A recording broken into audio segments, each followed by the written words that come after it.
లేని సామాజిక వర్గాలకు రిజర్వేషన్ల 10 మంది ఉన్న 4-5 పదవుల పంచాయతీ రిజర్వేషన్లపై హైకోర్టు ఆక్షేపణ. సవరణకు ఆదేశాలు ఇస్తే తీవ్ర పరిణామాలు. కేసును డివిజన్ బెంచ్కు పంపాలని ఆదేశం. నిజమే, అసలు ఈ రిజర్వేషన్లు ఎవరు తీసిండో ఊర్లల్లో విచిత్రంగా ఉన్నది ఈ రిజర్వేషన్ల పద్ధతి. ఉదాహరణకు మా గ్రామంలో 14 వార్డులు ఉన్నాయి. 14 వార్డులు ఉన్నాయి. మాది ధర్మసాగర్ గ్రామం, ధర్మసాగర్ మండలం. ఈ ధర్మసాగర్ గ్రామం మండలంలో 14 వార్డులు ఉన్నాయి.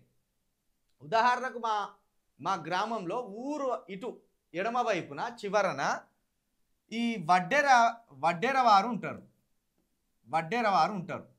మొత్తం ఇక్కడ వడ్డెర కులస్తులే ఉంటారు. ఇక్కడ ఎస్సీ జనరల్కి ఇచ్చిండు సీటు, ఎస్సీ జనరల్కి ఇచ్చిండు.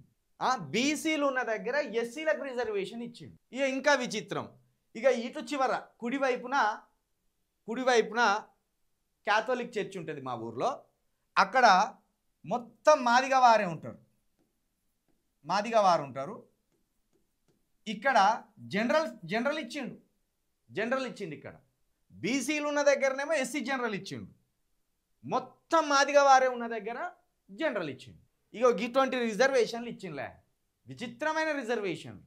మరి రిజర్వేషన్ల పద్ధతిని ఎవడు తీసుకొచ్చిండో, ఇక్కడ మొన్న స్థానిక సంస్థలల్లో దాన్ని ఎవడు ఇట్లు ఇవ్వాలని చెప్పిండో కానీ వాళ్ళకు జ్ఞానం ఉన్నదో లేదో. బీసీలు ఉన్న దగ్గర ఎస్సీ రిజర్వేషన్లు, ఎస్సీలు ఉన్న దగ్గర జనరల్. ఈ జనరల్ ఎవడైనా పోటీ చేయొచ్చు కదా.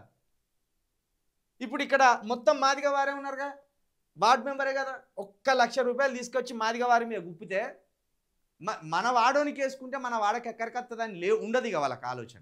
ఎవడో జనరల్ వాడు వస్తాడు, అక్కడ 1 లక్ష రూపాయలు గుప్పితే కథం దెబ్బకి ఈ ఓట్లు మాదిగ ఓట్లు అని అమ్ముడుపోతాయి. అప్పటి మందమే చూస్తారు కదా మనోళ్ళు.